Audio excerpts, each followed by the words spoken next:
কিছু important observations এর সাথে শুরু করি। ঠিক আছে, তো আদি পুস্তক 2 অধ্যায়ের মেন থিম না বিষয়, থিম মানে হচ্ছে বিষয়টা যেরকম আমরা গেলবারও দেখেছিলাম, ক্রিয়েশন यानी কি সৃষ্টি। 2 অধ্যায় 1 পদে আমরা দেখতে পাই এরকম লেখা আছে কি আকাশ আর পৃথিবী এবং সমস্ত কিছু যা রয়েছিল, ऑल देयर होस्ट्स যেটাকে বলে সেনাও का সৃষ্টি हो चुका था 2 অধ্যায় 1 পদ तक में, যেটা দিয়ে আমরা ইঙ্গিত পাই যে স্বর্গদূতদের সৃষ্টি আর স্বর্গদূত এবং পৃথিবীতে নিবাসী যারা রয়েছিল তাদের সৃষ্টি আদি পুস্তক 1 অধ্যায় 1 পদ থেকে এতটুকুর মধ্যে অলরেডি কমপ্লিট হয়ে যায়। और একটা অনেক ইম্পর্টেন্ট বিষয় এখানে রয়েছে, হ্যাঁ, নোট করা। লেখা আছে যে দুই পদে 2 অধ্যায় 2 পদ, और परमेश्वर ने अपने काम जिसे वह करता था 7वें दिन समाप्त किया, और उसने अपने किए हुए सारे क्रम से 7वें दिन विश्राम किया। 7वें दिन उसने काम को समाप्त किया और 7वें दिन उसने विश्राम भी किया। তো ঈশ্বর বিশ্রাম করেছেন তার মানে এটা না যে ঈশ্বর ক্লান্ত হয়ে গেছিল, ঠিক আছে? এটা গুরুত্বপূর্ণ বিষয় নোট করার জন্য। ऐसा नहीं है कि परमेश्वर थक गया है इसलिए वो विश्राम कर रहा है, কিন্তু ঈশ্বর একটা মানুষের জন্য একটা মডেল, তিনি মানুষের সামনে একটা মডেল রেখে দিচ্ছিল বিশ্রামের, যে মানুষকে আগে গিয়ে কি করা উচিত। আর ঠিক এই বিষয়টাই পরবর্তীতে যখন আমরা মোশির ব্যবস্থাতে আসি, মোশির সময় ঠিক এই জিনিসটাই ওখানে লাগু হয় একটা ব্যবস্থার রূপে, এই বিশ্রাম পালন করার বিষয়টা। আর সেটার মডেল ঈশ্বর এখানেই দিয়ে দিচ্ছিলেন, ঠিক আছে? আদি পুস্তক 2 অধ্যায় 2 পদে এখানে তিনি বিশ্রাম করলেন, তার মানে এটা নয় যে তিনি ক্লান্ত হয়ে গেছিলেন বা অন্য কিছু, কিন্তু মুখ্য বিষয়টা হচ্ছে মানুষদের সামনে যেন একটা মডেল যেন এটা হয়, যেন কি মানুষ পরবর্তীকালে বিশেষ করে ইসরায়েলিয়েরা যেন আগে গিয়ে যেন তারা বিশ্রামটাকে পালন করে, যেটাকে মোশি ব্যবস্থাতে উল্লেখ করে পরবর্তীকালে। এটাকে একটা আরাধনার দিন, তারা এই যে সাব্বাত যেটাকে বলে বিশ্রামের দিনটাকে আরাধনার দিনের রূপে পরবর্তীকালে যদি আমরা দেখি ইসরায়েলিয়ারা মোশির ব্যবস্থা অনুযায়ী সেটাকে পালন করে। কিন্তু নতুন নিয়মে যখন আমরা আসি, বিশেষ করে যখন ইব্রিয়তে আসি, ইব্রিয় 4 অধ্যায়ে, তখন যখন আমরা সেখানে যদি আমরা পড়তে লাগে তো আমরা পাই যে শারীরিক বিশ্রাম এবং উদ্ধারের বিশ্রামের মধ্যে সেখানে পার্থক্যটা বোঝানো রয়েছে, ঠিক আছে? শারীরিক যে বিশ্রাম রয়েছে না, যে শারীরিকভাবে যে বিশ্রাম করা বিষয়টা, এবং যে আত্মিক যে বিশ্রাম বা উদ্ধারের যে বিশ্রাম, সেটার মধ্যে পার্থক্যটাকে বোঝায় ইব্রিয়র পুস্তকে যদি আমরা পড়ি। এবং আমরা এটাও দেখতে পাই যে ঈশ্বর যে বিশ্রামের এখানে যে মডেলটা রেখে দিয়েছে না, যে ইসরায়েলিরা যে শারীরিকভাবে যে বিশ্রাম করতো, সেটা অ্যাকচুয়ালি অনন্ত বিশ্রাম যে রয়েছে, আত্মিক বিশ্রাম, সেটার দিকে ইঙ্গিত করত বা সেটার দিকে পয়েন্ট করত, ঠিক আছে? সে বিশ্রামের দিকে পয়েন্ট করত। তো আমরা বুঝতে পারলাম এতক্ষণ অবধিটা যে সাব্বাত বা যে বিশ্রামের ঈশ্বর আদি পুস্তক 2 অধ্যায় এই পদ যেটা আমি মাত্র পড়লাম, সেখানে যে বিশ্রামের বিষয়টা রয়েছে সেটাকে পরবর্তীতে মোশি ইসরায়েলিয়াদের জন্য সপ্তাহে 1 দিনের বিশ্রামের একটা ব্যবস্থা সেটাকে সেখানে স্থাপনা করেন, কিন্তু সেটার মডেলটা আমরা এখানেই পাই। কিন্তু আখিরকার ওই যে শারীরিক বিশ্রাম যেটা মোশির ব্যবস্থার মাধ্যমে দেওয়া হয়েছিল, সেটা ফাইনালি আখিরকার যদি আমরা দেখি, সেটা পয়েন্ট করতেছে হচ্ছে অনন্ত যে বিশ্রাম, আত্মিক যে বিশ্রাম, উদ্ধারের যে বিশ্রাম রয়েছে অনন্তকাল, অনন্ত জীবনের, সেটার দিকে এটা ইঙ্গিত করছে। এবং কলসিয়াতে যদি আমরা পড়ি, কলসিয় 2 অধ্যায় 16 পদে এটা আরো ক্লিয়ার করে দেয় যে এই যে মোশির ব্যবস্থার যে সাব্বাতের বিষয়টা রয়েছে না, সেটা তো মেইনলি ইসরায়েলিয়াদের জন্যই ছিল লাগু, সে নিয়মটা। প্লাস এই যে সপ্তাহের যে 7ওয়া দিন যে সাব্বাতের বিষয়টা রয়েছিল, সেটার নতুন নিয়মে বা নতুন নিয়ম, বা আমরা বলতে পারি মেইনলি নতুন বাচা বা নিউ কভানেন্টে, এই কভানেন্টটা কি একটু আসছি আমি কিছুক্ষণে, কিন্তু নিউ কভানেন্ট যেটা প্রভু যীশু খ্রিস্ট তার রক্তের দ্বারা যেটা স্থাপনা করেছে নিউ কভানেন্টে, এই যে মসির ব্যবস্থার যে সাবাতের বিষয়টা রয়েছে সেটা আর লাগু হয় না। ঠিক আছে, আর লাগু হয় না, বরং এখন বিশ্বাসীরা শনিবারে বা সাব্বাতের দিনে নয়, কিন্তু সপ্তাহের প্রথম দিন যেটাকে রবিবার বলা হয়, খ্রিস্টর পুনরুত্থানটাকে পুনরুত্থানের দিকে দৃষ্টিপাত করে, খ্রিস্টের যে পুনরুত্থান সেটাকে আহ, কি বলবো, সেটাকে ওয়ার্শিপ করার জন্য, খ্রিস্টর যে পুনরুত্থানের মহান যে সত্য, এই বিষয়টাকে আনন্দ সহিত সেলিব্রেট করার জন্য, ঠিক আছে, এখন সপ্তাহের প্রথম দিনে আরাধনা করছেন। সেটা আমরা প্রেরিতের কার্যে 20 অধ্যায় 7 পদ থেকেই পাই। ঠিক আছে, তো আমি এখন কি বললাম যে আদিপুস্তক 2 অধ্যায় 2 পদে যে বিশ্রামের বিষয়টা রয়েছে সেটা একটা মডেল ছিল। পরবর্তীকালে মসিস সে মডেলটাকে ঈশ্বর মসির দ্বারা ইসরায়েলীয়দের জন্য এই বিশ্রাম, তাদের যে বিশ্রামের দরকার রয়েছে সেই নিয়মটাকে তাদের সামনে রাখে। কিন্তু আখিরকার এই যে শারীরিক বিশ্রাম যেটা ছিল সেটা পয়েন্ট করছে উদ্ধারের বা অনন্ত বিশ্রামের দিকে, যে আত্মিক যে বিশ্রামের দিকে। তাই নতুন নিয়মে যখন আমরা পাই, আমরা দেখি, নতুন নিয়মে যখন আমরা আসি আমরা ওইখানে দেখি এবং পাই যে সেখানে ইব্রিয়তে এই আত্মিক বিশ্রাম এবং শারীরিক বিশ্রামের মধ্যে পার্থক্যটা বোঝানো রয়েছে, এবং যে শারীরিক বিশ্রামের বিষয়টা যে রয়েছে সেটা যে অনন্ত বা আত্মিক বিশ্রামের দিকে ইঙ্গিত করতেছে, পয়েন্ট করতেছে, সে বিষয়টাকে দেখতে পাই। এবং কলসীয় 2 অধ্যায় 16 পদে আখিরকার আমরা এটা দেখতে পাই যে এই যে বিশ্রামের যে বিষয়টা রয়েছে যেটা মসির ব্যবস্থা দ্বারা দেওয়া হয়েছিল, মসির যে কভানেন্টটা ঈশ্বর মসির দ্বারা বানান, সেটা কেবল ইসরায়েলিদের জন্য ওই পুরাতন নিয়মেই লাগু ছিল। নতুন নিয়মে নিউ কভানেন্টে সেটা আর লাগু হয় না। নতুন নিয়মে যে খ্রিস্ট যে বাচা, যে চুক্তিটাকে তার রক্তের দ্বারা স্থাপনা করেন, সেখানে এখন বিশ্বাসীরা সাব্বাতের দিনে নয় কিন্তু খ্রিস্টের পুনরুত্থানের দিনে তার উপাসনা করে, আনন্দ করে, ঠিক আছে, সেলিব্রেট করে খ্রিস্টের পুনরুত্থানকে। প্রেরিত কার্য 20 অধ্যায় 7 পদে এই বিষয়টা আমরা দেখতে পাই। এবং এই কভানেন্ট বিষয়টা কি, এটা অনেক গুরুত্বপূর্ণ, যেহেতু আমাদের গির্জার নামও কভানেন্ট সামুকলা কভানেন্ট চার্চ। তো এই কভানেন্ট বিষয়টা কি, কভানেন্ট বিষয়টা হচ্ছে সিম্পল ভাষায় আমি বোঝানোর চেষ্টা করছি। কভানেন্টটা হচ্ছে কি, যখন ঈশ্বর পুরাতন নিয়মে প্রতিজ্ঞা করতেন, যেরকম আব্রাহামকে প্রতিজ্ঞা করেছেন, ঠিক আছে না, যেরকম নুহুকে প্রতিজ্ঞা করেছেন, যেরকম জেহিজকেলে তিনি প্রতিজ্ঞা করেছেন, ঠিক আছে, এই তামাম যে প্রতিজ্ঞাগুলো, যেরকম দাউদকে প্রতিজ্ঞা করেছেন যে তোমার সিংহাসন কবেও শেষ হবে না, তো জিহুদাকে প্রতিজ্ঞা, এমনকি আমরা যদি আদি পুস্তকে যাই, বিশেষ করে আব্রাহামকে যে প্রতিজ্ঞাটা ঈশ্বর করেছেন, সে প্রতিজ্ঞাটাকে বরকরার রাখার জন্য, এই প্রতিজ্ঞাটা যে ঘটবেই ঘটবে সেটাকে সুনিশ্চিত করার জন্য ঈশ্বর শপথের দ্বারা সেটাকে ব্যাকআপ করে। এবং এই যে শপথের দ্বারা সেটাকে যে ব্যাকআপ করতেছে সে প্রতিজ্ঞাটাকে, এটাকেই অফিসিয়ালি কভানেন্ট বলা হয় বা বাচা বলা হয়। ঠিক আছে, যে প্রতিজ্ঞাটা যে হবেই বা ঘটবেই সেটাকে করার জন্য যে ঈশ্বর শপথের সাথে সেটাকে ব্যাকআপ করতেছে সে প্রতিজ্ঞাটাকে রাখার জন্য, এটাকেই বলে কভানেন্ট বা বাচা। ঠিক আছে, তো আমরা পুরাতন নিয়মে অনেকগুলা বাচা দেখতে পাই, ঠিক আছে, আর নতুন নিয়মেও নতুন বাচা রয়েছে।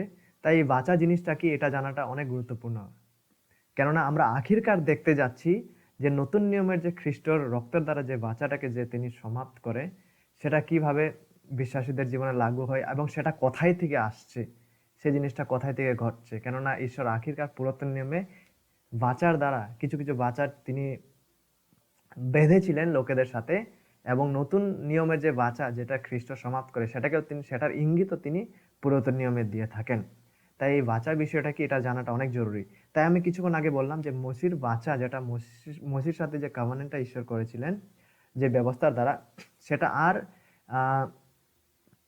বাধ্যতামূলক নতুন নিয়মের বিশ্বাসীদের জন্য নয়, সেটা বিশেষ করে ছিল পুরাতন নিয়মের বিশ্বাসীদের জন্য বা পুরাতন নিয়মের ইসরায়েলীদের জন্য।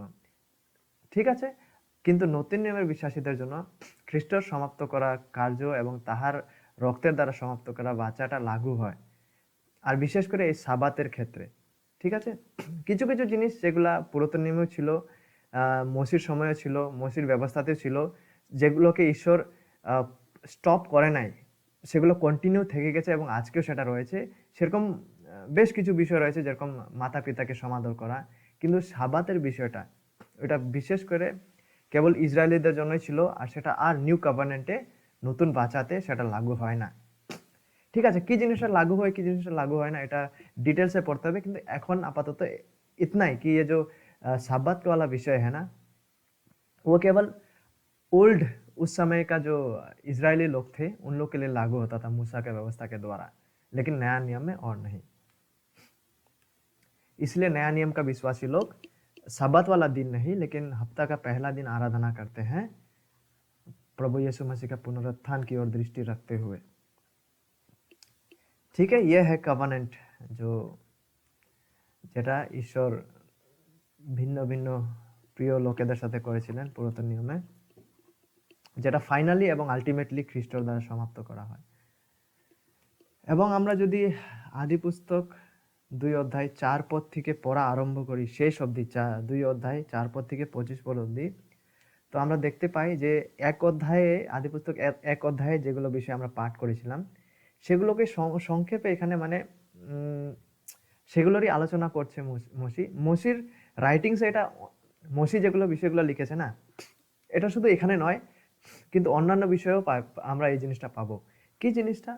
যে মসি আগে সামারি দিয়ে নেয়। সামারি মানে যেরকম কিছু বিষয়ের সারাংশ, সারাংশ মানে সংক্ষেপে সেটাকে আগে বর্ণনা করবেন, তারপরে ওইখান থেকে ওই পরের চ্যাপ্টারগুলোতে কি করবে, ওইখান থেকে জিনিসগুলোকে ডিটেলসে তিনি एक्सप्लेन करते करते जाবেন। ए मौसी का स्टाइल ऐसा है लिखने का, ठीक है। पहले ही वो सारांश और सामरी दे देगा और क्या करता है, उसको आगे जाके उसको फिर एक्सप्लेन करते करते जाता है। এখানে শুধু না, বেশ কিছু অংশতেও আমরা মসির এটাই পাবো। তো ঠিক এখানেও এটাই ঘটতেছে। মসি যে আদি পুস্তক 1 অধ্যায় যেগুলো এক্সপ্লেন করে দিয়েছেন সেগুলোকে সংক্ষেপে এখানে আরও এক্সপ্লেন করতেছেন, কিন্তু এখানে আমরা এটা দেখতে পাবো যে তিনি মেইনলি ফোকাস করতেছেন মানুষের সৃষ্টি এবং মানুষের উপর। এখানে ঈশ্বর 1 অধ্যায়ে কি সৃষ্টি করেছেন সেগুলোকে সংক্ষেপে বলবেন, কিন্তু বেশি কেন্দ্রবিন্দু তিনি দিতে যাচ্ছেন এখানে মানুষের উপর, মানুষের সৃষ্টির উপর, ঠিক আছে, এবং মানুষকে যে দায়িত্বটা ঈশ্বর দিয়েছিলেন সেটার উপর। তাই যখন আমরা 2 অধ্যায় দেখো 4, 5, 6 এর মধ্যেই দেখতে পাই যে এই যে আমরা গেলবার যে আলোচনা করেছিলাম খেতিবাড়ির সম্বন্ধে, হ্যাঁ কি না, যে এখনকার এনভায়রনমেন্ট আর তখনকার এনভায়রনমেন্ট কত, তখনকারটা কত গুড ছিল, আর এখন যে পাপের কারণে যেরকম হয়ে গেছে এনভায়রনমেন্টটা।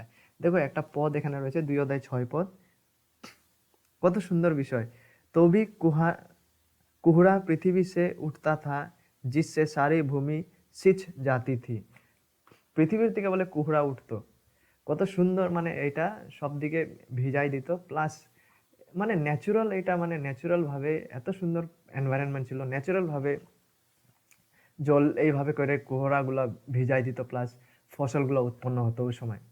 আমি জানি না এক্স্যাক্টলি কেমন, কিন্তু অসাধারণভাবে অ্যামেজিংভাবে এই জিনিসটা ঘটতেন তখন। কেন কি তখনের মাহল এতই সুন্দর ছিল যে সমস্ত আমাদের ইউরিয়া ওষুধ দিয়ে ফসল উঠাইতে হইতো না ওই সময়। কিন্তু এখন কি হয়েছে, পাপের কারণে যতগুলা কি কয় ইউরিয়া ঠিউরিয়া না দিলে মানে ফসলই হয় না, কিন্তু ওই সময় এরকম ছিল না পরিস্থিতি। ইংলিশে এরকম লেখা আছে, but a mist use to rise from the earth and water the whole surface of the ground.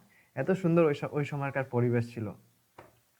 কিন্তু আস্তে আস্তে আমরা দেখতে যাচ্ছি কিভাবে এই পরিবেশটা বিগড়ায় যায়, বিশেষ করে আদি পুস্তক 3 অধ্যায়ের পর থেকে, যখন ঈশ্বর এমনকি সেখানে আশীর্বাদের জায়গায় শ্রাপকে নামিয়ে আনে पृथ्वी पे, ठीक है। 7वां पद में हम देख पाते हैं 7वां পদে আমরা দেখতে পাই যে এখন মানুষকে ঈশ্বর, तब यहोवा परमेश्वर ने आदम को भूमि की मिट्टी से रचा और उसके नथनों में जीवन का श्वास फूंक दिया और आदम जीवित प्राणी बन गया। আদম জীবিত প্রাণী, ফর্মড আউট অফ ডাস্ট, মানে মাটির থেকে তৈরি হওয়া। তার মানে এটা দিয়ে কি বোঝা যায়, এটা দিয়ে এটা বোঝা যায় যে আমাদের যে শারীরিক বিষয়গুলো রয়েছে না, সেগুলোতে অতটা महत्व নাই যতটা ঈশ্বর একটা ব্যক্তির জীবনে জীবন দেয়। ठीक है, हम लोग फॉर्म्ड आउट ऑफ डस्ट, मिट्टी से बने हुए, लेकिन जो महत्वपूर्ण বিষয় वो ये है ইসে যে যে প্রাণ যেটা ঈশ্বর আমাদের জীবনে দিয়েছিলেন ওই সময়। और इस तरह से फॉर्म्ड होते हैं आदम। আচ্ছা, একটা ইম্পর্টেন্ট বিষয় আছে এখানে। একটা ইম্পর্টেন্ট বিষয় আছে। যদি আমরা যদি আদি পুস্তক 1 অধ্যায় এবং 2 অধ্যায় যদি পড়ে থাকি, আমরা দেখতে পাই এই পার্থক্যটা দেখতে পাই এখানে। মানে মসির লেখাতে পার্থক্য তো না, কিন্তু মসি যখন লিখতেছেন না বিষয়টা, ভেরিয়েশনটা আমরা দেখতে পাই। কি দেখতে পাই দেখো, 1 অধ্যায় 1 পদে এরকম লেখা আছে। আমি পড়ে এই ইস্যুটা ভিন্নতাটা 1 অধ্যায় 1 पदे लिखा है, आदि में परमेश्वर ने आकाश और पृथ्वी की सृष्टि की। आदि में किसने सृष्टि की? परमेश्वर ने। परमेश्वर शब्द को नोट करो यहाँ पे। और 1 অধ্যায় 1 পদ থেকে লাস্ট পদ অবধি দেখবা परमेश्वर परमेश्वर गॉड गॉड गॉड শব্দটাকে ঈশ্বরের জন্য মসি ব্যবহার করেন। কিন্তু 2 অধ্যায় 4 পদ থেকে যখন থেকে মসি মানুষকে ইন্ট্রোডিউস করতে যাচ্ছে কিছু পদ পরে, তখন দেখো ওর লেখার টোনটা ঈশ্বরকে যে টাইটেল দিয়ে তিনি অ্যাড্রেস করছেন সেটা চেঞ্জ হচ্ছে। দেখো 2 অধ্যায় 4 পদে মসি কি বলেন, কোথায় গেল রে? आकाश और पृथ्वी की उत्पत्ति का वृत्तांत यह है कि जब वे उत्पन्न हुए, अर्थात जिस दिन यहोवा परमेश्वर, देखो এখন ও শুধু পরমেশ্বর না, পরমেশ্বরের আগে यहोवा परमेश्वर বলে ঈশ্বরকে ডাকছেন। यहोवा परमेश्वर ने पृथ्वी और आकाश को बनाया। 2 অধ্যায় 4 পদ থেকে এদিকে যদি পড়তে যাও, 1 অধ্যায়ে পাবা শুধু পরমেশ্বর পরমেশ্বর বা ঈশ্বর ঈশ্বর শব্দটাকে তিনি ঈশ্বরের জন্য ব্যবহার করেন। কিন্তু এইখানে 2 অধ্যায় 4 পদ থেকে যখন থেকে মানুষের সৃষ্টি হতে যাচ্ছে, সেখানে ইহোবা পরমেশ্বর শব্দটা ব্যবহার করা হচ্ছে। এখান থেকে যদি পড়তে দাগি মারতে যাও, সদাপ্রভু ঈশ্বর, লর্ড গড শব্দটা এদিকে উল্লেখ মসি করছেন। এটা তাৎপর্যটা কি? এই যে ইয়াহোয়া যে নামটা রয়েছে, সেটা অরিজিনালে ইয়াহওয়ে, বা ইংলিশে এটাকে ক্যাপিটাল লেটারে LORD লর্ড বলা হয়। ইয়াহোবা যেটাকে হিন্দিতে বলা হয় সদাপ্রভু বাংলাতে, ये नाम है ইয়াহওয়ে। অ্যাকচুয়ালি ঈশ্বরের সে নাম যেটা তিনি মসিকে প্রকট করেন। যখন মসি বলে না যে ঈশ্বর, আমি ফরনকে গিয়ে কি বলবো যে কে পাঠিয়েছে না, তখন ঈশ্বর যে নামটা প্রকাশ করেন, I am who I am, আমি সে আমি, এই নামটা হচ্ছে ইয়াহওয়ে। তো এই নামের দ্বারা মসি এই নামটাকে এখানে জুড়লেন, যখন মসি মানুষের সৃষ্টির এক্সপ্লেনেশনটাকে আর রেসপন্সিবিলিটিটাকে বেশি করে দিতে যাচ্ছে এখানে 2 অধ্যায় 4 পদের পরে থেকে, তখন তিনি লর্ড গড বা ইয়েহোবা পরমেশ্বর শব্দটাকে ব্যবহার করলেন, ইয়েহোবাটাকে সেখানে উল্লেখ করলেন। এই যে ইয়েহোবা যে শব্দটা রয়েছে, ইয়ে যে টার্ম হ্যাঁ, এটা এই জিনিসটাকে কেন্দ্র দেয় যে ঈশ্বরের যে বিশেষ কভেনেন্টাল বাচাপূর্ণ যে প্রেম রয়েছে মানুষদের প্রতি, যে সম্পর্কর যে বাচাপূর্ণ সম্পর্কর যে প্রেম রয়েছে ঈশ্বরের মানুষের প্রতি, সেটাকে এটা ইঙ্গিত দেয় এই শব্দ ব্যবহার করাটা, লর্ড গড ইয়েহোবা। ঠিক আছে, ঈশ্বরের যে মানুষের সাথে যে কভেনেন্টাল লাভ, বাচাপূর্ণ যে প্রেমের সম্বন্ধটা রয়েছেন ঈশ্বরের, সেটাকে এই শব্দটা এমফাসিস করে যখন মসি ইয়েহোবা পরমেশ্বর বলে শব্দটাকে এখান থেকে ইউজ করতে যাচ্ছেন। তোমরা তোমাদের বাইবেলে দাগ করতে পারো যে देखबा 4 पद থেকে শুরু হয়, 2 অধ্যায় 4 पद থেকে यहोवा परमेश्वर शब्द को वो यूज करते हैं, लेकिन इससे पहले 1 अध्याय में आप लोग सिर्फ गॉड ঈশ্বরটাকে পাবেন, परमेश्वर। কিন্তু এখানে यहोवा परमेश्वर को आप देखेंगे, और यहोवा ये जो शब्द है वो परमेश्वर का इंसानों के साथ जो कवनेंटल लव है इसको प्रदर्शित करता है। ठीक है, এবং अच्छा 2 অধ্যায় 8 পদে আমরা দেখতে পাই, 2 অধ্যায় 8 পদ मैं पढ़ ही लेता हूँ। और यहोवा परमेश्वर, देखो আর একবার, यहोवा परमेश्वर ने, केवल परमेश्वर ना, लेकिन यहोवा परमेश्वर ने पूर्व की और आदम एदन, যেটাকে इंग्लिश ईडन बोले, एदन उद्यान, आदन में एक वाटिका लगाई और वहाँ आदम को जिसे उसने রচা থা রাখ দিয়া। তো দেখো এই যে এডেন উদ্যানটা যেটা রয়েছে সেটা কোন দিকে? পূর্বর দিকে, ইস্ট। ইংলিশে লেখা আছে the Lord god planted a garden toward the east. East মানে পূর্বের দিকে ঈশ্বর কি করেছেন? এই এডেন উদ্যানটাকে তিনি বানালেন, প্লান্ট করলেন। তারপর সেখানে আদমকে সেখানে রাখলেন, পুরুষকে। তো এই যে এডেন যে উদ্যানটা রয়েছে, আমি কিছুক্ষণ আগে ছবি দিয়েছিলাম, মনে আছে? आप लोग देख भी सकेंगे वो छवि को। তো বেসিক্যালি সেটা পূর্বের দিকে। এখন মানে লোকেশনটা এক্স্যাক্টলি মানে জানাটা খুবই কঠিন, যে এক্স্যাক্ট লোকেশনটা যে কোন দিকে, পূর্বের দিকে, ঠিক আছে? এক্স্যাক্ট লোকেশনটা এডেন উদ্যানের ফিগার আউট করাটা বড় কঠিন। কিন্তু এডেন উদ্যানটা হচ্ছে এখান থেকে যদি আমরা পড়তে পড়তে আরো যাই, এডেন উদ্যানের বিষয়ে একটা সব থেকে সুন্দর বিষয় হচ্ছে এই যে এডেন উদ্যান এতই সুন্দর ছিলেন না, এতই প্রচুর্যতায় ভরা ছিলেন, এতই अमेजिंग ছিলেন, এতই वंडरफुल ছিলেন, शायद वैसा बगीचा उस समय के बाद से आज तक शायद कभी नहीं हुआ है, शायद ही नहीं, हुआ ही नहीं। ঠিক আছে, এডেন উদ্যান এতই সুন্দর, এতই প্রচুর্যে ভরা, এতই গুড উদ্যান ছিলেন, जो आज तक उसके बाद से ऐसा कोई बाटिका रहा ही नहीं। और ये उद्यान जो है ये पूर्व का तरफ था। এখন কোন পূর্বের দিকে এক্স্যাক্ট লোকেশনটা জানাটা খুবই মুশকিল এবং আননোন রয়েছে। কিন্তু যদি আমরা অনুমান করি যে মসি যে জায়গাতে এই পুস্তকটা লিখছিলেন, নির্দিষ্ট একটা জায়গাতে লিখছিলেন, তো মসি যখন এই পুস্তকগুলো লিখছিলেন, ঠিক আছে, নির্দিষ্ট যে জায়গাতে মসি এই পুস্তকগুলো লিখছিলেন, যদি মসি ওর পজিশন থেকে পূর্ব, যেরকম আমি যদি বলি আমি এখন রয়েছি কোথায়, আমি যদি বলি আমি রয়েছি আমাদের বাড়িতে শামুকতলায়, এবং পূর্বে পূর্ব দিকে রয়েছে সুজিতের বাড়ি, তার মানে কি আমি যেখানে রয়েছি সেটার পূর্ব দিকে হচ্ছে সুজিতের বাড়ি। তো ঠিক এরকম ভাবে যদি আমরা এই পয়েন্টটাকে নিই এখানে, যে যখন মসি জিনিসটা লিখছিল না এই পুস্তকটা, পবিত্র আত্মা ঈশ্বরের প্রেরণাতে, যে দ্য লর্ড গড প্লান্টেড, সদাপ্রভু ঈশ্বর প্লান্ট করলেন গার্ডেন টুয়ার্ডস দ্য ইস্ট, পূর্বের দিকে। যদি আমরা মসির পজিশনটাকে নিয়ে পূর্বের দিকে করি, হিসাব করি যে মসি যখন লিখছিলেন তার পূর্বের দিকে এই ইডেন বাগানটা রয়েছিল, যদি ওইভাবে যদি আমরা যদি হিসাব করি, তাহলে এই এডেন উদ্যানটা বেবিলন যে এরিয়াটা রয়েছে, যেটার ফটো আমি পাঠালাম হোয়াটসঅ্যাপে, ওই এরিয়ার দিকে এটাকে মানে ইঙ্গিত করে। তাছাড়া যদি আমরা এইভাবে এই ইন্টারপ্রিটেশনটা না নিই, তাহলে খুবই মুশকিল হয়ে যায়। ও আটকাচ্ছে না এখন, দেখ না দেখ।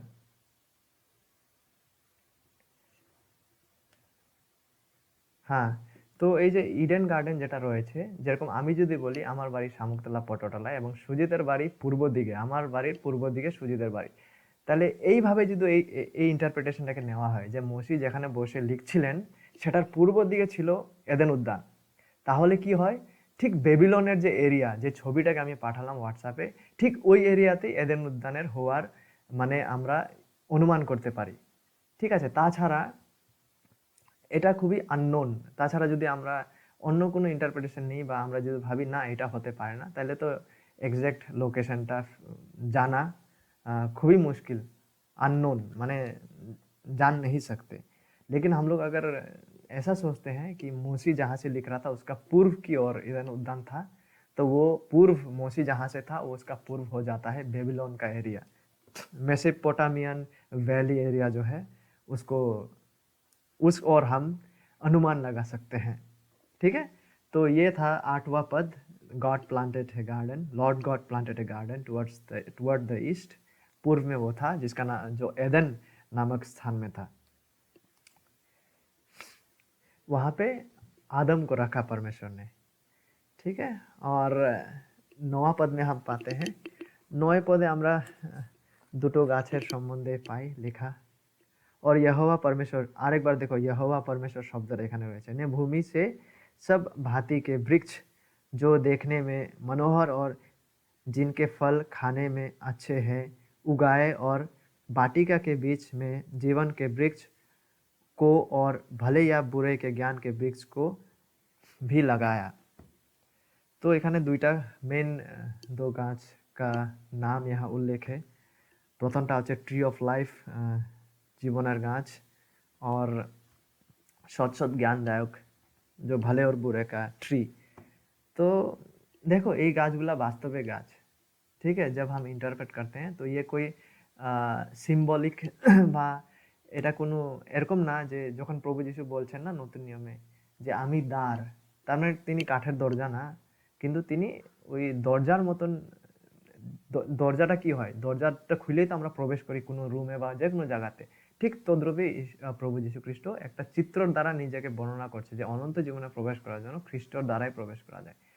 আর ওগুলো ভাষা প্রায়ই বাইবেলে ইউজ করা হয়, যেগুলো আমরা হয়তো বা পরবর্তীকালে যখন আমরা একত্রিত হব তখন দেখবো যে কোথায় আমি ওগুলোকে নিব আর কোথায় আমি লিটারাল বাস্তব মানেটা নিব। কিন্তু এই জায়গাতে যখন বলা হয় যে এই দুটো গাছের সম্বন্ধে উল্লেখ রয়েছে, तो ये दो गाछ ही है, ये दो ठीक है। कोई चिन्ह वाला चीज नहीं, सिंबलिक चीज नहीं, ये लिटरल वास्तविक गाछ ही है।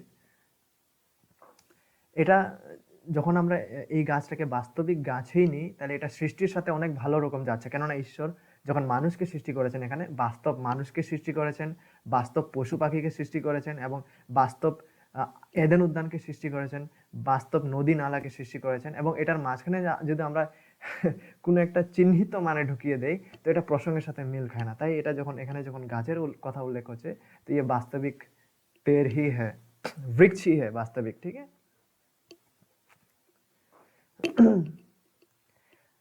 उसके बाद 10 পদ থেকে 14 পদে আমরা পাই যে বিশেষ নদীর উল্লেখ রয়েছে, যে নদীর চিত্রগুলো আমি পাঠিয়েও দিলাম। চারটা নদীর কথা রয়েছে, পিশন, গিহন, টাইগ্রিস, ইউফ্রেটিস। পিশন আর গিহন নদীটার एग्जैक्ट लोकेशनটা अननोन एखोनो, मुश्किल है इसका लोकेशन को फिगर कर पाना। लेकिन टाइग्रिस और यूफ्रेटिस का जो लोकेशन है वो उसका पिक्चर मैंने आप लोगों को भेज दिया है। वो इराक से होके उधर बहता है, इराक के माध्यम से বাগদাদ से होके गुजरता है, जिसका छवि आप लोग देख सकते हैं टाइग्रिस और ইউফ্রেটিস का। কিন্তু পিশন আর গিহনের এক্স্যাক্ট লোকেশনটা, কেননা এই যে ঘটনা এটা যে এখানে যে রয়েছে এটা নুহুর যে সময় जल प्रलयर आगेर घटना एगुलो ना, इसलिए जल प्रलय का बाद शायद वो नदियों का पोजीशन चेंज हो गया या क्या हो गया पता नहीं। उसका एग्जैक्ट लोकेशन को कह पाना, निर्धारित कर पाना मुश्किल है, ठीक है। और कोई कोई कहता है कि ये গিহন যে নদীটা রয়েছে পিশনের পর দ্বিতীয় নম্বর নদী, সেটা ইথিওপিয়া নামক দেশ, যেটা আজকের দিনে যেটা ইথিওপিয়া ওই এরিয়াতে হয়ে গেছে। কিন্তু বিশেষ করে যে টাইগ্রিস আর ইউফ্রেটিস ওটার ছবিটা আমি পাঠিয়ে দিয়েছি, ওটা আজকেও রয়েছে। ईरान बगदाद से होके बहता है वो नदी। तो उन 4 नदियों में से 2 नदी के एग्जैक्ट लोकेशन का चित्र मैंने आप लोगों को मैप में भेज दिया है, आप लोग देख सकते हैं। তো যদি আমরা ওই চিত্রটাকে নেই তো হয়তো বা এদেন উদ্যান কোথাও এখানে আশেপাশে ছিল, কেননা এই 4টা নদী এদেন উদ্যানের হয়ে বহেতো। প্রথমে একটা নদী বড়, পরে ওখান থেকে বলে 4টা ভাগ হয়ে গেছে এই নদীগুলা, ঠিক আছে।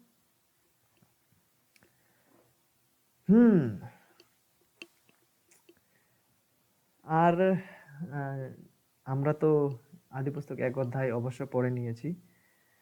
তো আদিপুস্তক 1 অধ্যায়ে যখন আমরা এই বিষয়টা আলোচনা করতেছিলাম যে ঈশ্বর মানুষকে তার নিজের প্রতিরূপে না, made in the image of God, এমাগো ডে বলা হয় যেটাকে, ঈশ্বরের प्रतिरूपे सृष्टि हुआ বা made in the image of God को उनके भाषा में एमागो डे बोलते हैं, ठीक है। এটার মানেটাকে আমরা দেখলাম যে যেভাবে ঈশ্বর সমস্ত কিছুর উপর কর্তৃত্ব রাখেন ঠিক তদ্রূপে তিনি মানুষকে সৃষ্টি করেছেন যেন মানুষ ঈশ্বরের হয়ে সমস্ত কিছুর উপর যেন দেখাশোনা করে। তো ঈশ্বরের প্রতিরূপে সৃষ্টি হওয়ার মানেটা হচ্ছে এটাকে আমরা গেলবার আলোচনা করেছিলাম। ঈশ্বরের প্রতিরূপে সৃষ্টি হওয়া মানে ঈশ্বর যেভাবে সমস্ত কিছুর উপর রাজত্ব করেন ঠিক তদ্রূপে ঈশ্বরের হয়ে ঈশ্বরের অধীনে থেকে এই পৃথিবীতে সমস্ত কিছুকে ঈশ্বরের জন্য शासन करा বা सबड्यू रूल करा, ठीक है। तो ये था पिछले बार का आलोचना जब हम लोग ने किया था made in the image of God, ঈশ্বরের প্রতিরূপে সৃষ্টি হওয়ার মানে কি রুল করা পৃথিবীকে। এবং এই মানেটা কেন ফিটিং বললে, ঠিক এখান থেকে কনটেক্সট থেকে আমরা দেখতে পাই যে ঠিক এই ভূমিকাটাকেই পালন করার জন্য ঈশ্বর মানুষকে সৃষ্টি করেছিলেন। और देख ठीक यही अभी देखेंगे आप लोग आदि पुस्तक 2 অধ্যায় में कि এই জিনিসটা যে ঈশ্বরের তরফ থেকে সমস্ত কিছুকে শাসন করা, সমস্ত কিছুকে দেখাশোনা ঈশ্বরের অধীনে থেকে ঈশ্বরের জন্য ঈশ্বরের তরফ থেকে এই জিনিসটা আরম্ভ হয়, এই কার্যটা মানুষ করতে যাচ্ছিল 2 অধ্যায়ের অনুযায়ী এদেন উদ্যান থেকে শুরু করে। ठीक है, रूल एंड सबड्यू को मनुष्य इस कार्य को करने वाला था एदेन उद्यान से आरंभ करके, जिसको परमेश्वर ने ये एदेन उद्यान को जिस उद्यान को परमेश्वर ने बनाया वहां से मनुष्य इस कार्य को करना शुरू करने जा रहे थे। आदि पुस्तक 2 অধ্যায়ের অনুযায়ী, কেননা 15 পদে যদি আমরা পড়ি 2 অধ্যায়ের 15 पद, वहां पे देखिए आप लोग पाते हैं ऐसा लिखा हुआ है, तब यहोवा परमेश्वर ने आदम को लेकर एदेन की वाटिका में रख दिया कि वह उसमें काम करे और उसकी रक्षा करे। कि आदम वहां पे उसके काम करे, ईश्वर तरफ থেকে হয়ে সে उसके रक्षा करे, সেটা দেখাশোনা করে।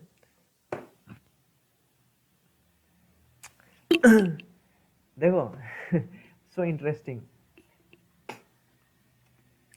যে মানুষকে যে ক্রিয়া করতে হয় না, মানুষকে ঈশ্বর এমনি কাঠপুতলির মতন থাকার জন্য বা একটা পুতুলের মতন এক জায়গায় থাকার জন্য সৃষ্টি করা নাই, কিন্তু মানুষকে দেখো এমনকি পাপের বা পতনের পূর্ব থেকে ঈশ্বর মানুষকে এমনভাবে সৃষ্টি করেছেন যেন মানুষ कार्य करे, ভালো कार्य। ठीक है, तो इसलिए यहाँ पर भी इंसान को वर्क कार्य करना था और एदेन उद्यान का रक्षा करना था। तो ये जो इंसान को जो काम करना है वो उस समय से ही इंसानों के ऊपर लागू था कि इंसान को इस जिम्मेदारी के साथ बनाया गया था ताकि इंसान को दिया हुआ जिम्मेदारियों का इंसान पालन करे, इंसान कार्य करे, आलस ना बना माने आलसी যেন না হয়। उसके बाद 16 पद में हम पाते हैं, 16 পদটাকে আমি পড়ি। 16 পদে লেখা আছে, और यहोवा परमेश्वर ने, देखो আবার यहोवा परमेश्वर, लॉर्ड गॉड, तो केवल गॉड ना, केवल परमेश्वर ना, लॉर्ड गॉड, तो यहोवा परमेश्वर। तो यहोवा नाम को यहाँ जोड़ने का मतलब यही है कि इंसानों के साथ जो परमेश्वर का कवर्नेंटल लव रिलेशनशिप है उसको प्रदर्शित करना।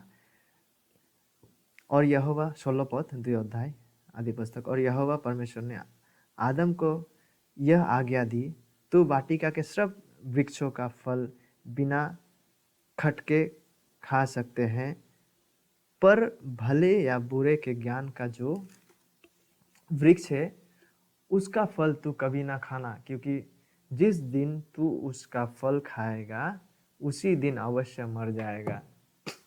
तो এই 2 অধ্যায় 16 পদ এবং 17 পদের বিষয়টা যে রয়েছে, বিশেষ করে 16 পদ, এই বিষয়টাকে নিয়ে থমাস আর শ্রাইনার, তিনি আমার একজন, আমি তারই एक तरफ एक प्रकार का स्टूडेंट हूँ, मैं उन्हीं से बिब्लिकल थियोलॉजी सीखता हूँ। तो তাহার একটা পুস্তক রয়েছেন the king in is beauty, সে पुस्तके তিনি এমন কিছু লিখেছেন বিশেষ করে 2 অধ্যায় 16 পদটাকে নিয়ে। ये पुस्तक आप देख सकते हैं यहाँ पे, the king in his beauty, Thomas Rainer का लिखा हुआ पुस्तक है। তিনি এইভাবে লিখেছেন, ঠিক আছে, এই 2 অধ্যায় 16 পদটাকে নিয়ে যেটা আমি মাত্র পড়লাম। The man and the women, তিনি এরকম লিখেছেন, ঠিক আছে, the man and the women, মানুষ এবং স্ত্রী, however do not exercise their rule autonomously, তারা তাদেরকে যে ঈশ্বর যে শাসন করার জন্য যে ক্ষমতাটা দিয়েছেন সেটা তারা ঈশ্বরের অধীনের বাইরে গিয়ে নিজের অনুযায়ী তারা করতে যাচ্ছে না, তার জন্য ঈশ্বর সৃষ্টি করেন নাই। They are ever subject to the will of God, তারা সবসময় ঈশ্বরের ইচ্ছার অধীনে থাকার জন্য তাদেরকে সৃষ্টি করা হয়েছিল। The Lord showers his goodness upon them by placing them in an idyllic garden with verdant trees from which they are nourished, ঈশ্বর তার যে ঈশ্বরের যে গুণ রয়েছে, করুণাময় গুণ, সেটা তাদের উপরে এমনভাবে ঢেলে দিয়েছেন কি তাদেরকে এত সুন্দর একটা বাগানে রেখেছেন তিনি, ঠিক আছে। অ্যাট দ্য সেম টাইম, কিন্তু একই সময়ে, the man and the women, সে পুরুষ এবং নারী, উড রিভিল দেয়ার সাবমিশন, তারা যে সত্যি ঈশ্বরের উপর সমর্পিত রয়েছে, তারা যে সত্যি ঈশ্বরের মধ্যে ভসীভূত রয়েছেন, সেটাকে এইভাবে প্রদর্শিত করতে যাচ্ছিলেন।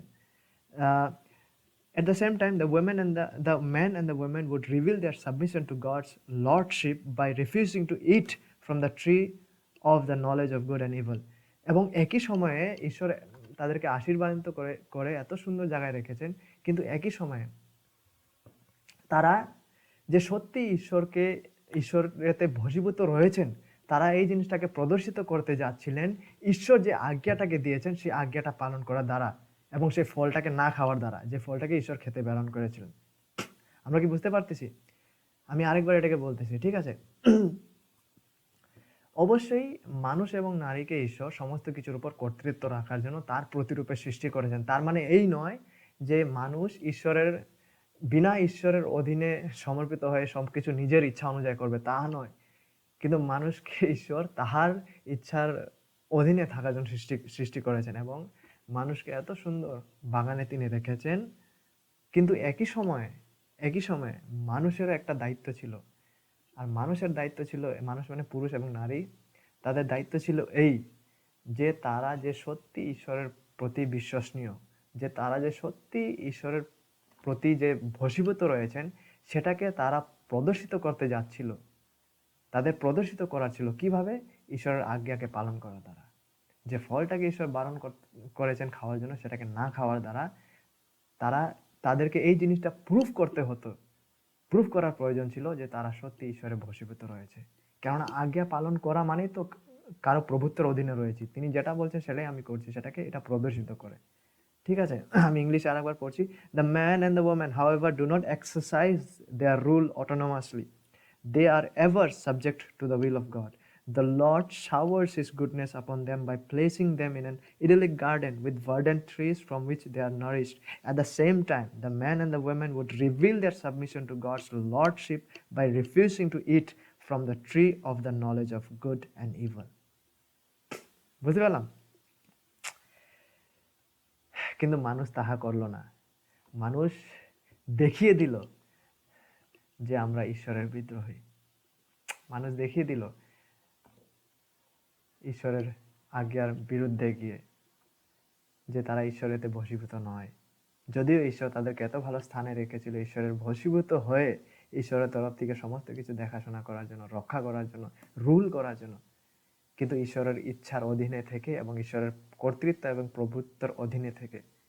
আর মানুষের এটা প্রুফ করতে হতো যে হ্যাঁ প্রভু, আমি আপনার অধীনে রয়েছি। কি দিয়ে এটা প্রুফ হয়? প্রভু আপনি যে আজ্ঞাটা দিয়েছেন সেটা পালন করার দ্বারা। এটাকে মানুষের প্রুফ করতে হতো, কিন্তু তথাপিও মানুষ সেটাকে করতে ব্যর্থ হলেন। ঠিক আছে? তার জন্য মানুষকে অবশ্যই ঈশ্বর সৃষ্টি করেছেন তার প্রতিরূপে সমস্ত কিছু দেখাশোনা করার জন্য। এবং 2 অধ্যায় 16 পদে দেখো, আমি কিছুক্ষণ আগে পড়লাম, লেখা আছে না, और यहोवा परमेश्वर ने आदम को यह आज्ञा दी, तो वाटिका के सब वृक्षों का फल बिना खटके खा सकते हैं, पर भले या बुरे के ज्ञान का जो वृक्ष है उसका फल तू कभी ना खाना। কেন এই আজ্ঞাটা দিয়েছিল? এটার জন্যই যেন কি মানুষ এটা প্রুফ করে, মানুষ যেন এটা প্রদর্শিত করে যে yes Lord, we are under your lordship, আমরা আপনার প্রভুত্বের অধীনে রয়েছে। আপনি যদিও আপনি আমাদেরকে আপনার প্রতিরূপে সৃষ্টি করেছেন সমস্ত কিছুর উপর শাসন করার জন্য, দেখাশোনা করার জন্য, তথাপিও প্রভু আমরা সেটা একা করছি না, আমরা সেটা নিজের মন মর্জির মতন করতেছি না, কিন্তু আপনার অধীনে থেকে সেটা করতে যাচ্ছি। আর এটা মানুষ প্রুফ করতে যাচ্ছিল কিভাবে? এই যে এই আজ্ঞাটা পালন করার দ্বারা। দেখো, আদম আর হওয়া কে ঈশ্বর নিষ্পাপ সৃষ্টি করেছিলেন, কিন্তু তারা সে নিষ্পাপের পারফেকশনে,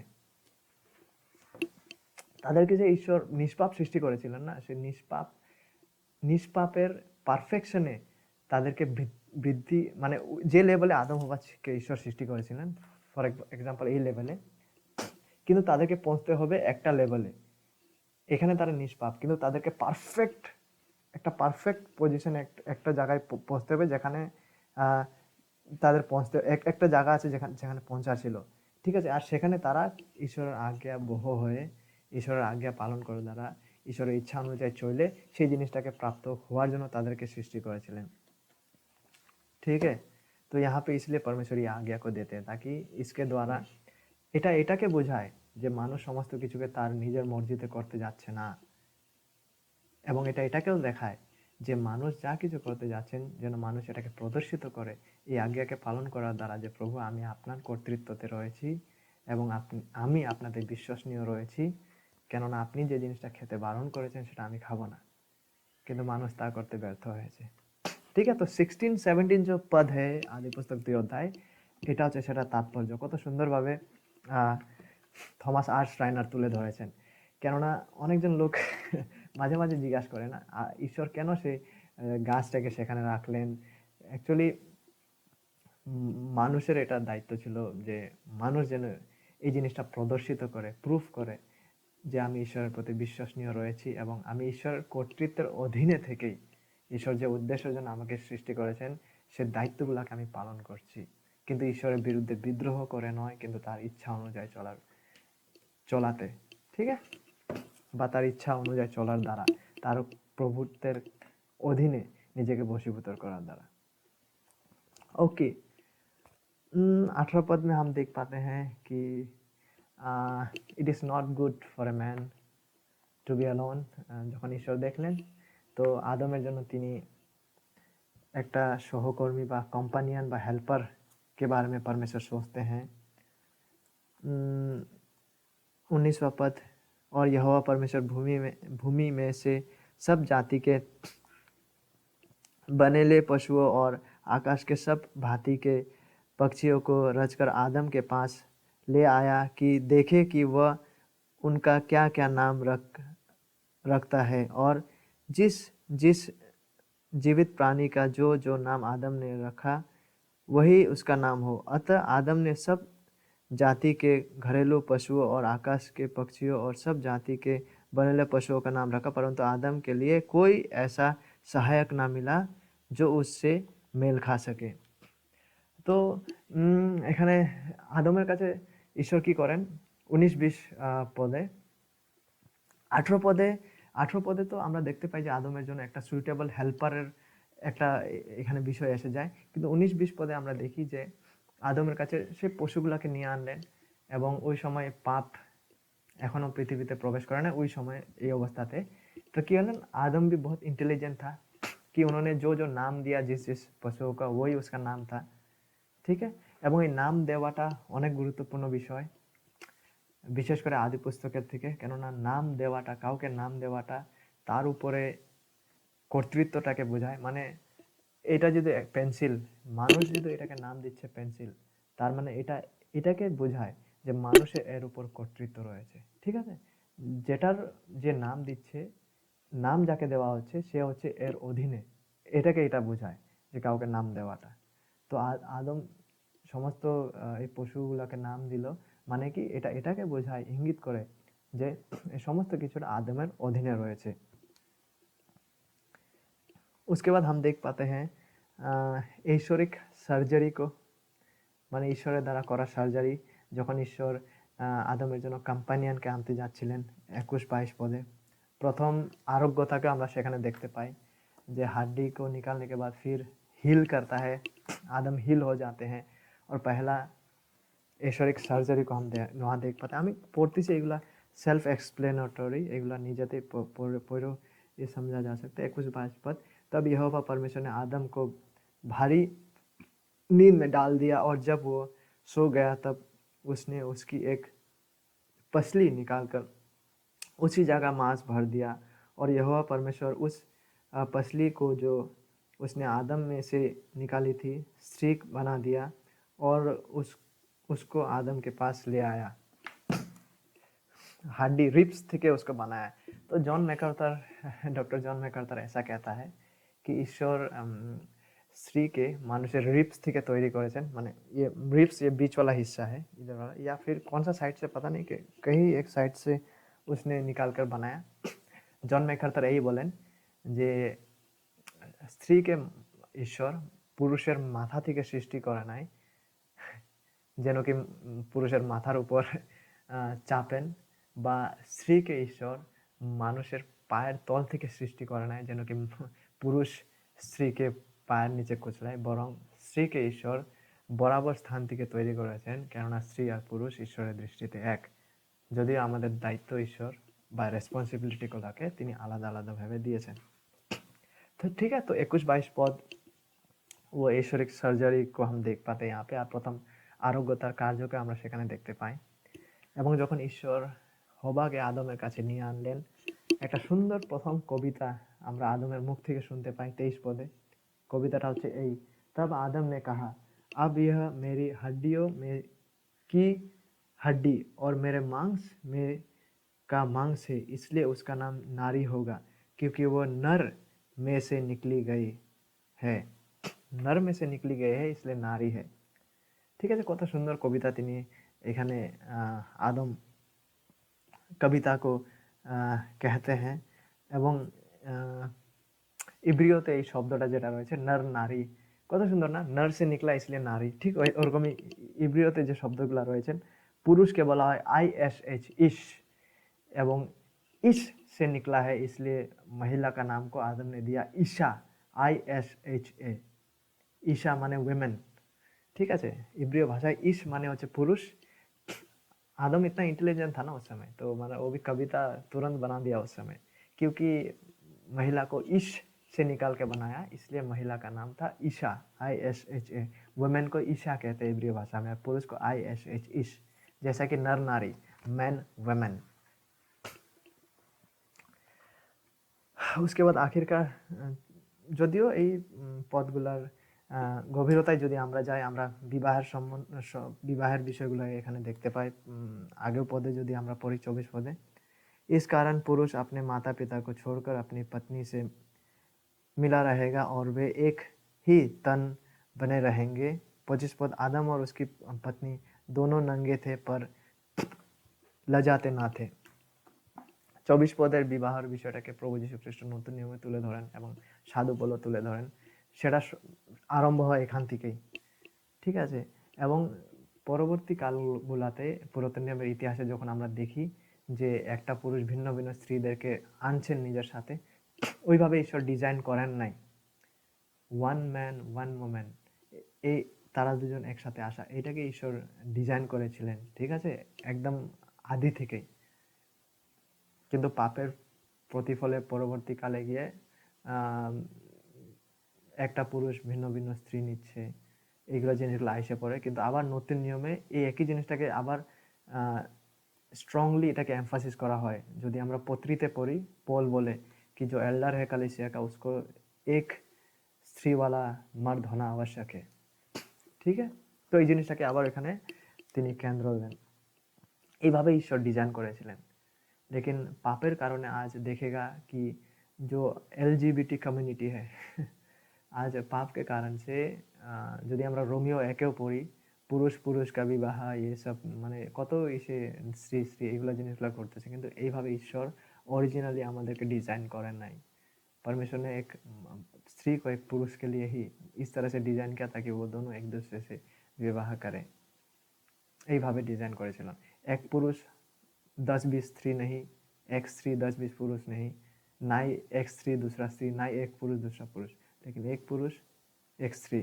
इस तरह से हमारा डिजाइन वो करते हैं आदि से ही, जब से उन्होंने सृष्टि के कार्य को आरंभ किया। আর পৃথিবীতে এমন কোনো সম্পর্ক নাই, অবশ্যই আমাদেরকে মাতা পিতাকে সম্মান করা সমাদর করা আবশ্যক, লেকিন বচনকে অনুযায়ী কোথাও পাবা না যে এই শব্দটা ইংলিশে অনেক সুন্দর রয়েছে। ফর দিস রিজন 24 পদ 2 অধ্যায়, ফর দিস রিজন এই কারণে, a man shall leave his father and his mother and be joined to his wife and they shall become one flesh. They shall become one flesh joined to his wife. এই শব্দটা অন্য কোনো relation, মানবীয় রিলেশনের সাথে এই শব্দটাকে উল্লেখ করে নাই বাইবেলে।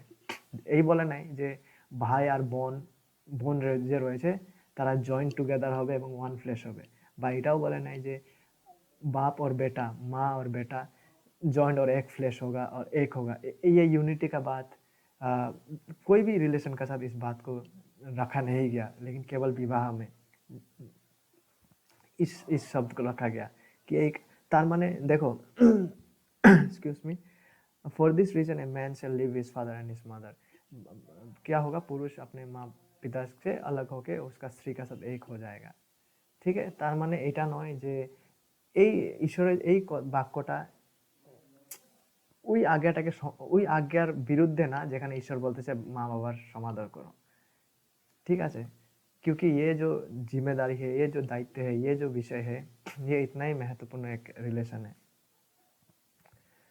হয়তোবা কবে ভবিষ্যতে ঈশ্বরের যদি इच्छा হয় इस टॉपिक के बारे में और आलोचना करेंगे क्योंकि ये बहुत बहुत ही गहरा है এবং এটাকে বোঝার জন্য इसका तात्पर्य में साधु पौल का हेल्प लेना पड़ेगा एफिसियंस 5 में जब हम देखते हैं तो ये उसका फाउंडेशन को हम यहाँ देख पाते हैं लेकिन इसका एक्सप्लेनेशन को वहाँ हम देख पाते हैं कि ये जो विवाह का मैरिज इंस्टीट्यूशन है वो एखान থেকে ঈশ্বর সেটাকে आरंभ করে দিয়েছেন ठीक है तो इस तरह से उन्होंने उन्होंने डिजाइन किया मैरिज को लेकिन ये भी है कि यहाँ पे যেহেতু তাদের কাছে পাপ ছিল না এই সময় ताई तारा बिना वस्त्र बिना कपड़े का भी था लेकिन लज्जित नहीं था क्योंकि पाप उनका दिमागों में घुसा हुआ नहीं था पाप से वो संक्रमित नहीं थे तो इसी कारण के वजह से তো একটা গুরুত্বপূর্ণ বিষয় যেটা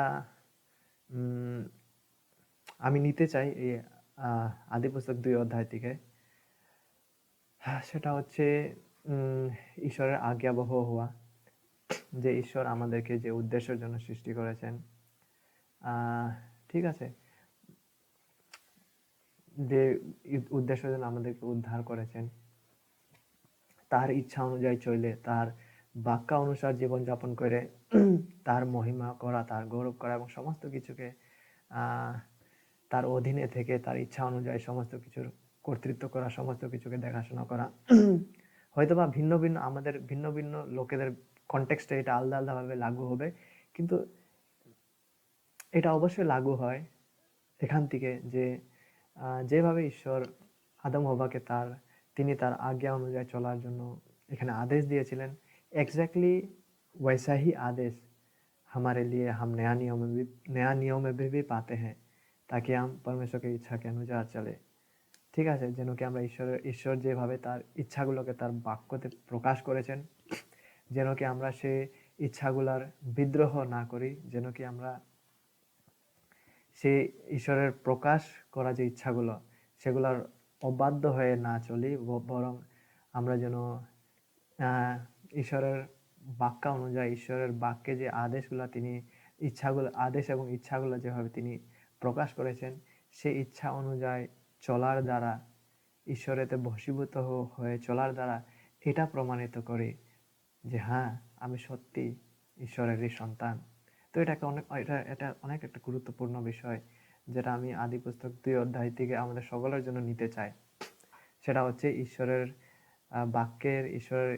ঈশ্বরের বাক্য বলতে কি ঈশ্বরের যে সমস্ত যে ইচ্ছাগুলো রয়েছে আদেশগুলো রয়েছে যেগুলো তিনি তার বাক্যে প্রকাশ করেছেন সেগুলোর অনুযায়ী চলার দ্বারা দৈনন্দিন জীবনে সেগুলোতে চলাতে বৃদ্ধি পাওয়ার দ্বারা আমরা যেন এই জিনিসটা প্রমাণ করতে যাই বা আমরা যেন এই জিনিসটা প্রদর্শিত করতে যাই যে হ্যাঁ আমরা সত্যি উদ্ধারপ্রাপ্ত ব্যক্তি এবং হ্যাঁ আমরা সত্যি ঈশ্বরেরই সন্তান এটা কিভাবে প্রকাশিত হয় কেননা আমরা ঈশ্বরের প্রভুত্বের কর্তৃত্বে তার প্রভুত্বের অধীনে জীবনযাপন করে তাহার মহিমার জন্য তাহার ইচ্ছা অনুযায়ী আমরা এই জীবনটাকে কাটাচ্ছি এই পৃথিবীতে তো যখন আমরা এই রূপে চলি তো এটা এই জিনিসটাকে প্রমাণ করে এই জিনিসটাকে প্রদর্শিত করে যে হ্যাঁ আমি সত্যি ঈশ্বরেরই সন্তান এবং তিনি আমার জীবনটাকে এমনভাবে রূপান্তরিত করেছেন যার প্রতিফলে আজকে আমি ঈশ্বরের কার্যে বা ঈশ্বরের আজ্ঞা পালনে প্রভু যীশু খ্রিস্টর প্রতিরূপে রূপান্তরিত হওয়াতে বৃদ্ধি পেয়ে যাচ্ছি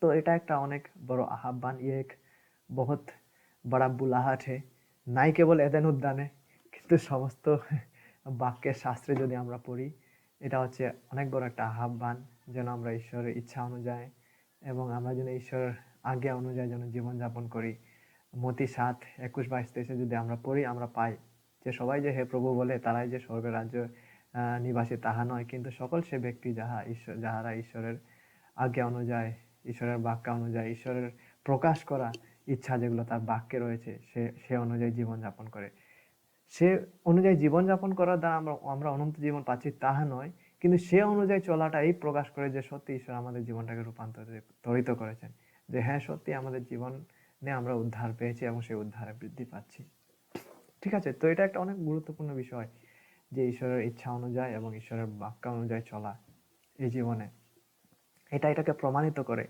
যে হ্যাঁ আমরা সত্যি ঈশ্বরের সন্তান কেননা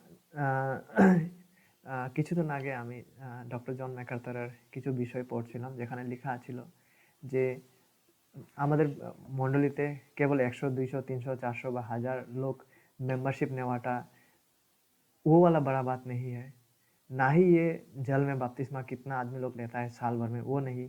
ना ही ये मुख्य रूप से চার্চ মেম্বারশিপ মানে কুর্সিতে 1000 লোক বসে আছে গির্জাতে, ওইটা ব্যাপার না। কিন্তু মুখ্য ব্যাপারটা হচ্ছে এই যে সেখানে যতজন ব্যক্তিরা বসে রয়েছেন বা যতজন ব্যক্তিরা মেম্বারশিপ নিয়েছেন, তাদের মধ্যে কতজন এমন রয়েছে যারা ঈশ্বরের বাক্য অনুযায়ী চলেন? তাদের মধ্যে কতজন এমন রয়েছেন যারা ঈশ্বরের ইচ্ছা অনুযায়ী চলেন? তাদের মধ্যে কতজন এমন রয়েছেন যাদের জীবনযাত্রা প্রভু যীশু খ্রিস্টের জীবনযাত্রার সাথে মেল খায়? এটা হচ্ছে বড় প্রশ্ন, যেটা আমি চাই আমাদের সকলের জন্য আজকের এই সন্ধ্যাবেলায় হোক। আদি পুস্তক 2 অধ্যায় থেকে, যদিও এটা অনেক পুরানা কাহিনী, কিন্তু এটার অ্যাপ্লিকেশনটা, এখানে শিক্ষণীয় বিষয় অনেক অনেক অনেক রয়েছে, বিশেষ করে আদম আর হবার জীবন থেকে।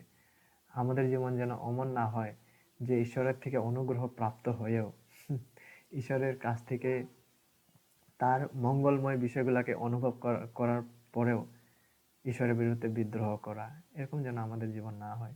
বরং আমাদের জীবন যেন এমন হয় যে ঈশ্বরের অনুগ্রহ প্রাপ্ত হওয়ার পরে তাহার কর্তৃত্বতে নিজেকে বশীভূত করে তাহার ইচ্ছা অনুযায়ী, তার বাক্য অনুযায়ী এই জীবনটাকে কাটানো।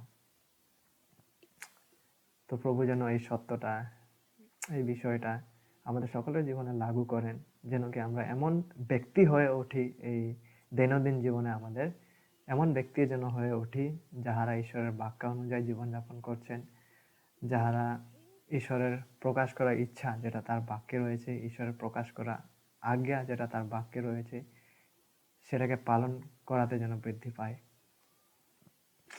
ঠিক আছে, এবং প্রভু যেন আমাদের সকলকে সাহায্য যেন করেন এইভাবে জীবন কাটানোর জন্য। অনেক অনেক ধন্যবাদ।